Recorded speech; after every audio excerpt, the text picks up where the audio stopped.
Good morning. જો હવે આજે 15મો પાઠ છે બજારથી ઘર સુધી, બરાબર છે. એટલે એમાં આપણે શીખવાનું છે કે વસ્તુ બજારથી ઘર સુધી કઈ રીતે પહોંચે છે, એ રીતનો પાઠ છે. અહીંયા પહેલાં વૈશાલીની વાત છે. મારું નામ વૈશાલી છે. મારા પિતાજી શાકભાજી વેચે છે. મારા મમ્મી, ભાઈ, છોટું અને હું પિતાજીના કામમાં મદદ કરીએ છીએ. તમને ખબર છે અમારું કામ ક્યારે શરૂ થાય છે? જો શાકભાજી વેચે છે એટલે કે શાકભાજી આવી જઈને વેચવાની હોય એવું તો હોય નહીં. એની માટે કેટલું અને શું કામ કરવું પડે એ અહીંયા વૈશાલી કહે છે. તો સૌથી પહેલાં તેઓનું કામ કેટલા વાગે શરૂ થાય છે? તો સવારે 3 વાગે, જ્યારે મોટાભાગના લોકો બરોબર ઊંઘતા હોય ત્યારે એમનું કામ શરૂ થઈ જાય. જો કેટલા વાગ્યાથી શરૂઆત કરવી પડે? સવારના 3. એ સવારના 3 કહે છે, જે આપણી માટે રાતના 3 હોય, કારણ કે આપણે તો ઘસઘસાટ ઊંઘતા હોઈએ. આગળના દિવસના શાકભાજીને કોથળામાંથી બહાર કાઢી અને વ્યવસ્થિત ગોઠવવાનું. બીજી બાજુ મંડીમાંથી તાજા શાકભાજી લાવવાની તૈયારી કરવાની. ઘણીવાર છોટું પણ મદદ કરે છે. જો તો શું કરવાનું? સૌથી પહેલાં તો જે આગળના દિવસના શાકભાજી વધ્યા હોય ને કોથળામાંથી કાઢીને વ્યવસ્થિત કરવાના. પાછું સવારમાં વહેલા આપણે શાક લેવા જઈએ એ પહેલાં શાકવાળાઓ હોલસેલમાંથી શાક લેવા જતા હોય છે. તો જો શાક આપણને 8 વાગે બજારમાં મળતું હોય તો એ લોકો કેટલા વહેલા જતા હશે? એટલે પાછું નવું શાક લેવા જવાની પણ તૈયારી કરવાની. બધું કામ પતાવી ચા પીવા બેઠા, ત્યાં જ ટેમ્પોનો અવાજ સંભળાયો. જો એ આગલા દિવસનું શાકભાજી બધું કાઢ્યું, વ્યવસ્થિત કરીને ચા પીને બેઠા, ત્યાં ટેમ્પોનો અવાજ સાંભળ્યો. પિતાજી, ભાઈ, કાકા અને અમારા મહોલ્લાના માણસો ટેમ્પો લઈને શાકભાજી લેવા બજારમાં જતા હતા. તો જે શાકભાજીનો ધંધો કરતા હોય લોકો સવારમાં વહેલા બજારમાં શાકભાજી લેવા જતા હતા. હવે અહીંયા એક સરસ સવાલ છે. તમારા ઘરમાં વહેલું કોણ ઉઠે છે, કેટલા વાગે ને શા માટે? તો અહીંયા તમારે લખવાનું છે. લગભગ બધાના ઘરમાં મમ્મી પહેલાં ઉઠતા હોય, તો તે કેટલા વાગે ઉઠે છે અને શા માટે વહેલું ઉઠવું પડે? તો અત્યારે બધાને, કોઈની મમ્મી સ્કૂલમાં જતી હોય તો સવારની સ્કૂલ હોય એટલે વહેલું ઉઠવું પડે. કોઈના પપ્પા ટિફિન લઈને નોકરી ઉપર જતા હોય તો ટિફિન બનાવવા માટે વહેલું ઉઠવું પડે. તો જે પણ કારણ હોય એ અને તમારા ઘરમાં કોણ વહેલું ઉઠે એ તમારે અહીંયા લખવાનું છે. હવે જો આ તો થઈ સવારની વાત. પછી દિવસની તૈયારી. મમ્મી, છોટું અને હું આગલા દિવસની શાકભાજી કોથળામાં ભરીએ ને તેના પર થોડું પાણી છાંટીએ છીએ. શું કામ? કે પાણી છાંટીએ તો શાકભાજી થોડા તાજા લાગે, આગલા દિવસના હોય એવું લાગે નહીં. સવારે 6:30 વાગે પિતાજી તાજા શાકભાજી ભરેલા બાસ્કેટ અને કોથળા લઈને પાછા ઘરે આવે. જો 6:30 તો ઘરે આવી જાય, એટલે જાય કેટલા વહેલા ખબર પડી ને.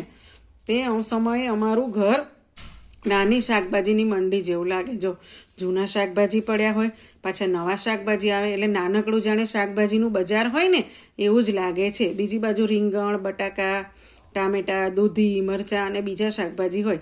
દરેક જણ શાકભાજીને અલગ અલગ કરવા બેસી જાય છે. જે શાકભાજી પાકેલા નથી અને વેચવા લાયક ન હોય તેને તેઓ એક તરફ મૂકે છે. એટલે કે ખરાબ થઈ ગયા હોય, પાક્યા ન હોય. અમુક શાકભાજી જૂના હોય તો ખરાબ થઈ ગયા હોય, ને અમુક એવા હોય કે જે આજે તાજા લાયા હોય પણ પાક્યા ના હોય, 1-2 દિવસ રહીને વેચી શકાય એવા હોય, તેને અલગ કરા છે. અમારે શાકભાજી ખૂબ જ ઝડપથી અલગ કરવાના હોય છે, જેથી પહેલાં બજારે પહોંચી જવાય. જેમ વહેલા બજારે જઈએ તેમ આપણું શાક વધારે વેચાય. 7 વાગ્યા સુધીમાં પિતાજી બધા શાક લારીમાં ગોઠવી દે. 7 વાગે તો લારીમાં ગોઠવી દે છે અને બજાર માટે નીકળે છે. તે કહે છે, જો મોડા પડીએ તો રોજના ગ્રાહક જે હોય વહેલા લેવા આવ્યા હોય એ તો આપણે ના હોઈએ તો કોઈ બીજા પાસેથી શાકભાજી લઈ લે. એટલે વહેલા તૈયાર થઈને 7:30 વાગે જ્યારે નિશાળે પહોંચવાનું હોય ને એની પહેલાં જ એના પિતાજી નીકળી જાય છે. હું જલ્દી તૈયાર થઈ જાઉં છું, કારણ કે મારે પણ 7:30, જો મેં કીધું ને એને પણ 7:30 નિશાળે જવાનું હોય એટલે એ જલ્દી તૈયાર થઈ જાય છે. છોટું સવારે શાળાએ જાય છે. તે 10 વાગે પિતાજી અને ભાઈ માટે જમવાનું લઈ બજારમાં જાય છે. જો છોટું સવારે શાળાએ જાય છે અને 10 વાગે તેના ભાઈ અને તેના પપ્પા માટે જમવાનું લઈ બજારમાં જાય છે. શાળામાં જવાનો સમય થાય ત્યાં સુધીમાં તે પિતાજીને લારીમાં મદદ કરે છે. પિતાજી આગલા દિવસના શાકભાજી પહેલાં વેચવાનો પ્રયત્ન કરે છે. જો શું કામ? કારણ કે આગલા દિવસના શાકભાજી હોય એ જલ્દી બગડી જાય, તાજા હોય ના બગડે. એટલે જો પહેલાં વેચાઈ જાય તો એ માલ બગડે નહીં અને એનું નુકસાન ભોગવવું પડે નહીં. એટલા માટે પહેલાં આગલા દિવસના શાકભાજી વેચવાનો તેના પિતાજી પ્રયત્ન કરે છે. બાપુજી પહેલાં આગલા દિવસના શાકભાજી વેચે છે. કેમ આવું કરે છે? તો મેં કીધું એમ, શાકભાજી બગડે નહીં અને નુકસાન થાય નહીં તેના માટે. સુકાયેલા અથવા સડેલા શાકભાજી જોયા છે ક્યાં? તો હા, આપણે સુકાયેલા શાકભાજીની લારી હોય ત્યાંય બાજુમાં ઘણીવાર સુકાયેલા કે સડેલા જે જૂના શાકભાજી હોય એ લોકોએ કચરા માટે મૂક્યા હોય. આ ઉપરાંત ક્યાંય આપણે કોઈએ નાખી દીધા હોય શાકભાજી કચરામાં તો પણ સુકાયેલા અને સડેલા શાકભાજી જોયા હોય છે. શાકભાજી સડી ગયા છે તેની કઈ રીતે ખબર પડે? તો શાકભાજી સડી ગયા છે તો સૌથી પહેલાં તેમાંથી વાસ આવવા માંડે, દુર્ગંધ આવવા માંડે, ખરાબ. આ ઉપરાંત તેને ઉપર અમુક ભાગ કાળો અને પોચો પણ પડી જાય. અને જોજો તમે બટેકાને એવું હોય ને તો ઘણીવાર એમાંથી ખરાબ પાણી પણ નીકળવા માંડે. એથી ખબર પડી જાય કે આ શાકભાજી બગડી ગયા છે. આગલા દિવસની શાકભાજી જેમ વેચાતી જાય તેમ ભાઈ તાજા શાકભાજી કોથળામાંથી બહાર કાઢીને લારીમાં મૂકે. જો પહેલાં તાજા શાકભાજી લારીમાં ન મૂકે, નહીં તો બધા તાજા શાકભાજી જ લે. એટલે પહેલાં ઓલા જૂના શાકભાજી હોય એ લારીમાં મૂકે ને એ જેમ વેચાતા જાય એમ તાજા શાકભાજી લે અને લારીમાં મૂકે. શાકભાજી ઉપર પાણી છાંટે જેથી સુકાઈ જાય નહીં. ઉનાળામાં ખાસ કરીને પાણી છાંટવું પડે.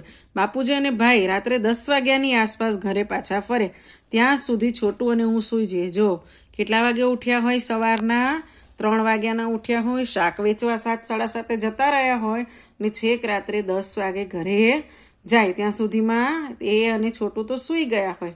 બીજા બધા રાત્રે 11, 11:30 સૂવે અને પાછા બીજે દિવસે તો વહેલા ઉઠવાનું જ. અને આપણે તો કેવું, એક દિવસ મમ્મી વહેલા ઉઠાડે તોય ખીજાઈએ, મમ્મી સુવા દે ને, ઊંઘ આવે છે, હમણાં તો રજા, લોકડાઉન, સ્કૂલે જવાનું નહીં એટલે રોજ મોડા ઉઠવાનું. પણ આ લોકો કેટલી બધી મહેનત કરે છે એ જોવાની વાત છે. હવે જો નીચે આપેલી ઘડિયાળ જુઓ અને સમય બતાવે છે. શું કરો છો એ ટાઈમે લખવાનું છે. વૈશાલી શું કરે છે તે લખવાનું છે. જો અહીંયા કેટલા વાગ્યા છે? 3 વાગ્યા છે. તો એ લોકો તો 3 વાગે ઉઠી જાય છે તો વૈશાલીમાં ઉઠે લખવાનું. તમે સૂતા હોય તો સુવાનું લખવાનું. સવારે 7 વાગે વૈશાલી સ્કૂલે જાય છે, તમે ઉઠતા હોય અથવા તો નાવા જતા હોય, ચા પાણી પીતા હોય, જે કરતા હોય એ તમારે લખવાનું છે. પછી અહીંયા 10 વાગ્યા છે રાત્રે તો વૈશાલી સૂઈ જાય છે, તમે સૂઈ જતા હોય તો સૂઈ જાય લખવાનું. ટીવી જોતા હોય, હોમવર્ક કરતા હોય, જે પણ એટલા વાગે તમે કરતા હોય એ પ્રમાણે ઉપર વૈશાલીનું અને નીચે તમારું ઘડિયાળ જોઈને લખવાનું છે. તમને તમારા ઘર માટે શાકભાજી ક્યાંથી મળે છે? કોણ લાવે છે? તો તમારા ઘરમાં જે પણ શાકભાજી પપ્પા લાવતા હોય તો પપ્પા, મમ્મી લેવા જતી હોય તો મમ્મી, એમનું નામ લખવાનું છે. અને આપણને શાકભાજી આપણે તો અહીંયા ઘરે પણ વેચાવા આવે છે અને બાકી શાકભાજી માર્કેટમાંથી પણ મળી રહે છે. તમે તમારા ઘરે માતા પિતાને કયા કામમાં મદદ કરો છો? તો હવે તો 4થા ધોરણમાં આવી ગયા, મોટા થઈ ગયા તો થોડી કામમાં મદદ કરવી પડે ને. તો તમે તમારા ઘરમાં જે પણ કામમાં મદદ કરતા હોય એ તમારે અહીંયા લખવાનું છે. હવે અહીંયા કેટલું જો એક ચિત્ર આપ્યું છે, સરસ દેખાય છે. અને એમાં શું છે? થોડાક શાકભાજી અને ફળો છે. તેમાં રંગ પૂરવાના છે તમારે. અને એ તમને જે પણ ફળો અને શાકભાજી દેખાય તેના નામ તમારે નીચે લખવાના છે. બરોબર છે? જો રીંગણ છે, ગાજર છે, ટમેટા છે, બટેકા છે, જે પણ તમને દેખાય એમાં કલર પૂરવાના અને પછી એના નામ લખવાના છે. ઓકે, હવે જો અહીં શાકભાજી અને ફળોની યાદી આપી છે. તેમાંથી કયા જલ્દી બગડી જાય અને કયા થોડા દિવસ સારા રહે તે તમારે લખવાનું છે. જો અહીંયા જલ્દી બગડી જાય તેવા ફળો, થોડા દિવસ સારા રહી શકે તેવા ફળો, એ બંનેનું નામ તમારે અહીંયા લખવાનું છે. તો સૌથી પહેલાં શું છે જુઓ તમે. સૌથી પહેલાં તમને આપ્યું છે પાલક. બરોબર છે? તો પાલક બહુ બધા દિવસ સારી રહે નહીં, તમે સુધારીને રાખો તો એ 2 કે 3 દિવસ. બટાકા અઠવાડિયા સુધી સારા રહે. કેળા બગડી જાય, ટામેટા બગડી જાય, નાશપતી તો સારી રહે. બરાબર છે? પછી છે ચીકુ. તો ચીકુ પણ થોડા દિવસ માટે સારા રહે. અનાનસ છે, અનાનસ પણ સારું રહે. દૂધી છે, દૂધી પણ અઠવાડિયા સુધી રહી શકે ફ્રીજમાં. ડુંગળી તો આપણે રાખીએ જ છીએ. કોબીજ રહે પણ 3 થી 4 દિવસ, એ પછી એમાં થોડી વાસ આવવા લાગે. કાકડીમાં પણ ખરાબ થઈ જાય. દ્રાક્ષ પણ ખરાબ થઈ જાય, થોડા દિવસમાં બગડી જાય. અને આદું ઘણા ટાઈમ સુધી સારું રહી શકે છે. બરાબર છે? આ રીતે તમારે આમાં ભાગ પાડવાના છે. ઓકે, અને એનો નીચેનો કોઠો શું છે જુઓ. ફળો અને શાકભાજી અડકવાથી નરમ લાગે, બરછટ લાગે. ઉપરની યાદીના યોગ્ય કોલમના નામ લખો. નરમ અને બરછટ. તો પાલક છે, કેળા છે, દૂધી છે, કોબીજ છે, એ બધું નરમ લાગે. જ્યારે બટાકા છે, નાશપતી છે, જે થોડા કડક હોય, અનાનસ છે, એ બધું બરછટ લાગે છે. તો એ પ્રમાણે તમારે અહીંયા નામ જુદા પાડીને લખવાના છે. બરાબર છે? હવે અહીંયા કેટલાક પ્રશ્નો છે, જુઓ. તમારા વિસ્તારમાં શાકભાજી વેચનાર સાથે વાત કરી અને નોટબુકમાં લખવાનું છે. જો આપણા વિસ્તારમાં આપણે માર્કેટમાં જવાનું અને એ લોકો સાથે વાત કરીને લખવાનું છે. તેમનું નામ પૂછવાનું, તેમના કુટુંબમાં કેટલા લોકો છે, કેટલા બાળકો છે, તેમનું નામ શું છે, તેમને શાકભાજી વેચવામાં કોણ મદદ કરે છે, કોણ શાકભાજીની લારીમાં રહે છે અથવા દુકાનમાં બેસે છે, તેઓ કયા શાકભાજી વેચે છે, કેટલા વાગે કામ શરૂ કરે છે, તેઓ વેચતા હોય તેવા 3 શાકભાજીના નામ. આ બધું જ તમારે કોઈ એક જણને પૂછી અને પછી લખવાનું છે. અને નીચે શું છે, જો શાકભાજીનું નામ લખવાનું છે. અહીંયા પહેલી શાકભાજી, બીજી, ત્રીજી. પછી એની 1 કિલોની કિંમત લખવાની છે. ક્યાંથી લાવે છે તે લખવાનું છે. એક વખતમાં તેઓ કેટલા શાકભાજી ખરીદે છે તે લખવાનું છે. સામાન્ય રીતે આ શાકભાજી કયા કયા મહિનામાં મળે છે અને દરરોજ કેટલા વેચે છે. આ બધી વિગતો તમારે શાકવાળાને પૂછીને લખવાની છે. Okay, thank you.